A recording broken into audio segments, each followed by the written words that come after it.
Intervention militaire au Niger. Président Macky, le Sénégal ne doit pas faire la guerre de Macron, Mamadou Moutebane.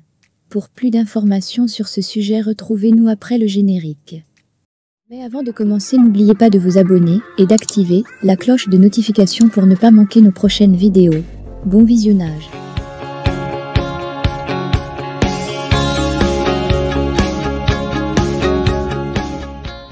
Il suffit juste que les généraux sénégalais scrutent la carte des États membres de la CEDEAO, analysent les dessous géostratégiques, les risques humanitaires et les conséquences sécuritaires, pour conclure qu'une guerre au Niger n'est pas une meilleure option pour le Sénégal, encore moins pour la sous-région. Les hauts gradés de l'armée sénégalaise doivent convaincre le chef suprême des armées à éviter la résolution de la crise nigérienne par la voie militaire.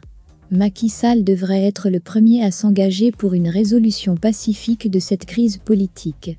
Car, économiquement, la CEDEAO ne peut pas supporter les retombées d'une guerre, au moment où elle se bat pour sortir la tête des eaux ukrainiennes polluées par la pandémie de la Covid-19.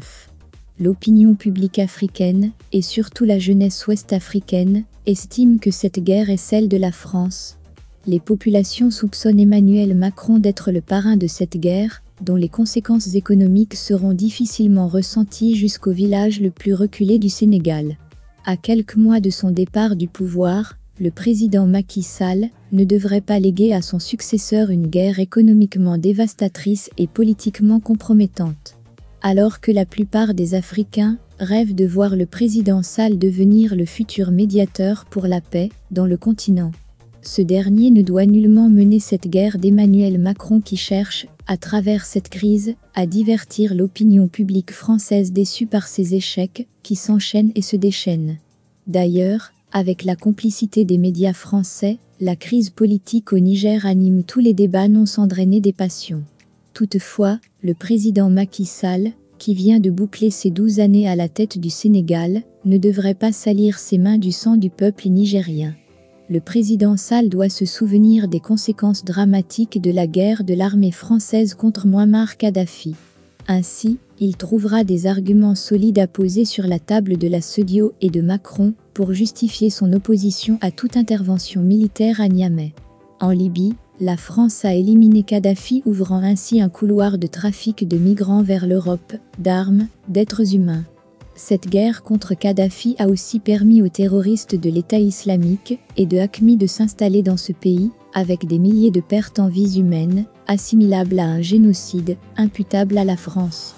Depuis la mort de Mouammar Kadhafi, ces groupes armés de Haqqani et de l'État islamique contrôlent des bastions au Niger, au Mali, tout en renforçant leurs liens avec Boko Haram au Nigeria.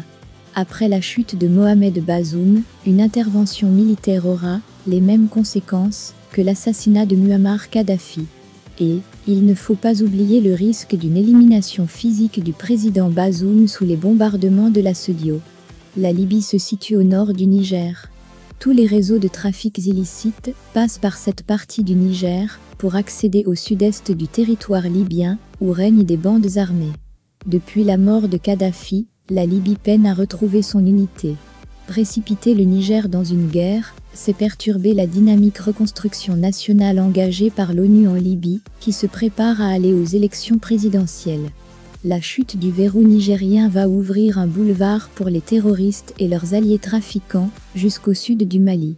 L'effondrement du Niger va redynamiser les activités de l'État islamique, de Haqqani, de Boko Haram, et de la province d'Afrique de l'Ouest de l'État islamique, ISWA, en sommeil depuis quelques ans. En plus, une intervention militaire va également encourager la circulation des armes, dont l'une des plus grandes foires se trouve à Zindé au Niger. Les guerres en Côte d'Ivoire, et en Libye en 2010, avaient permis la circulation de plus de 10,000 tonnes d'armes et de munitions dans la sous-région. Pire encore, une guerre au Niger va exacerber les velléités indépendantistes entre Niamey et Bamako.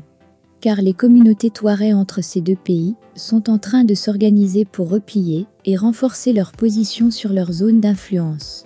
Les indépendantistes touaregs se reconstituent sur ces deux territoires. Et il ne faut pas écarter que les leaders touaregs déclarent la naissance de la République de l'Azawa qui sera à cheval entre le Mali et le Niger. Pourtant, le président Macky Sall doit comprendre que le Sénégal a tout à perdre dans cette guerre. Son image déjà embellie par son retrait du pouvoir sera cette fois-ci balafrée par une participation des militaires sénégalais dans cette aventure à risque. Si des soldats sénégalais meurent au front, ce serait encore catastrophique pour sa réputation. Car l'opinion publique sénégalaise verrait mal une perte de soldats dans cette guerre inspirée par Macron. Pourquoi des soldats sénégalais devraient-ils mourir à nouveau pour la France, alors que le passif des tirailleurs sénégalais n'est pas encore soldé? Le sentiment anti-français a déjà gagné tous les foyers dans l'Afrique francophone. Et il emportera tout leader qui obéit aveuglément à la France et à ses dirigeants. En plus, une intervention militaire va également encourager la circulation des armes, dont l'une des plus grandes foires se trouve à Zindé au Niger. Les guerres en Côte d'Ivoire et en Libye en 2010 avaient permis la circulation de plus de 10,000 tonnes d'armes et de munitions dans la sous-région. Pire encore, une guerre au Niger va exacerber les velléités indépendantistes entre Niamey et Bamako. Car les communautés touareg entre ces deux pays sont en train de s'organiser pour replier et renforcer leur position sur leur zone d'influence. Les indépendantistes touaregs se reconstituent sur ces deux territoires. Et il ne faut pas écarter que les leaders touaregs déclarent la naissance de la République de l'Azawa qui sera à cheval entre le Mali et le Niger. Pourtant, le président Macky Sall doit comprendre que le Sénégal a tout à perdre dans cette guerre. Son image déjà embellie par son retrait du pouvoir sera cette fois-ci balafrée par une participation des militaires sénégalais dans cette aventure à risque. Si des soldats sénégalais meurent au front, ce serait encore catastrophique pour sa réputation. Car l'opinion publique sénégalaise verrait mal une perte de soldats dans cette guerre inspirée par Macron. Pourquoi des soldats sénégalais devraient-ils mourir à nouveau pour la France, alors que le passif des tirailleurs sénégalais n'est pas encore soldé? Le sentiment anti-français a déjà gagné tous les foyers dans l'Afrique francophone. Et il emportera tout leader qui obéit aveuglément à la France et à ses dirigeants. Aujourd'hui, il faut éviter une ukrainisation du Niger. Car, si Moscou s'oppose à une intervention militaire soutenue par Paris, Niger risque d'être une nouvelle terre d'affrontement en puissance occidentale, comme en Ukraine. Aucun Nigérien ne doit mourir sous les balles de leurs frères soldats sénégalais. Vivre le dialogue. D'ailleurs, le calife général de la Fada Tidiania Cheikh Mouhamadou le Mahi Ibrahima a plaidé pour une solution pacifique de sortie de crise. Il se dit disposé à se rendre au Niger pour participer à la recherche de solutions. Face à l'échec des politiques, il serait bien d'activer d'autres leviers pour une solution africaine à cette crise africaine. Mamadou Mout